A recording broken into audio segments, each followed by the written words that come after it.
तो चलिए आज देखते हैं हम ट्रिक 4 भाई। अगर ये क्वेश्चन आपके पेपर में आ गया भाई, देखो बहुत इंपॉर्टेंट क्वेश्चन है और काफी बार एग्जाम में पूछा जा चुका है भाई। अगर ये क्वेश्चन आपका आ गया ऑब्जेक्टिव क्वेश्चन में, तो देखो एक सेकंड में कैसे सोल्व करते हैं। क्वेश्चन है if alpha beta are the zeros of the polynomial x square plus x plus 2 then find the value of 1 upon alpha plus 1 upon beta.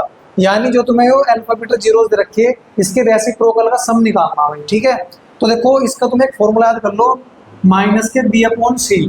Minus के बी अपॉन सी याद कर लो भाई, इससे जो है इसका आंसर निकल जाएगा एक सेकंड में। देखो ए क्या है, ए है तुम्हारा एक, बी 6 है, सी 2 है।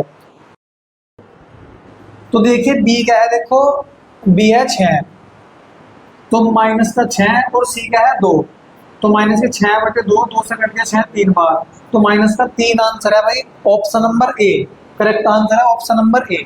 तो इसका आंसर है भाई एक सेकंड में तुमने इसका आंसर दिया। देखो इस सवाल का आंसर देते हैं, देखो हम इसका भी हमें निकालना है सब। ठीक है, तो देखो माइनस के बी अपॉन सी, माइनस के बी अपॉन सी लगाना भाई फॉर्मूला। तो देखो बी क्या है, बी है 7, तो माइनस के 7 और सी क्या है 5√2, तो 5√2, तो इसका आंसर आ गया माइनस के 7 बटे 5√2, ऑप्शन नंबर ए भाई। इसका भी ऑप्शन नंबर ए सही है। तो एक छोटी सी ट्रिक थी भाई इन क्वेश्चनों को सोल्व करने की। आई होप आपकी समझ में आया होगा क्वेश्चन।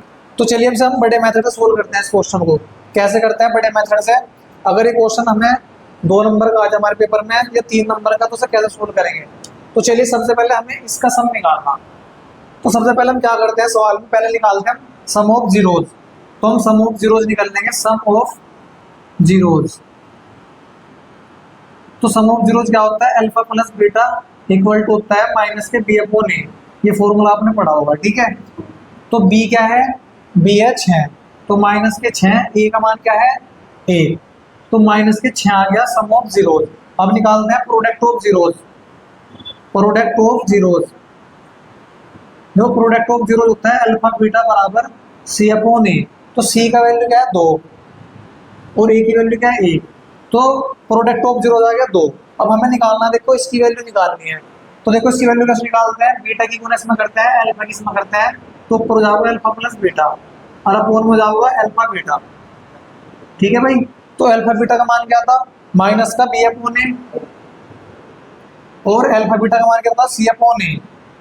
तो देखो ए से ए कट गया, तो क्या आ गया माइनस के बी अपॉन सी। तो देखो यहाँ से फॉर्मूला बना, तो फॉर्मूला तो यहाँ से बना। अब देखो हम सीधा वैल्यू रखते हैं, अल्फा बीटा का मान कितना है माइनस के 6 और अल्फा बीटा का मान कितना है 2, तो 2 से काटो 6 को कितना आ गया माइनस के 3। तो अगर बड़ा क्वेश्चन आता है तो इस तरीके से सोल्व करेंगे। ठीक है भाई, आई होप आपको ट्रिक समझ में आ गई होगी। धन्यवाद।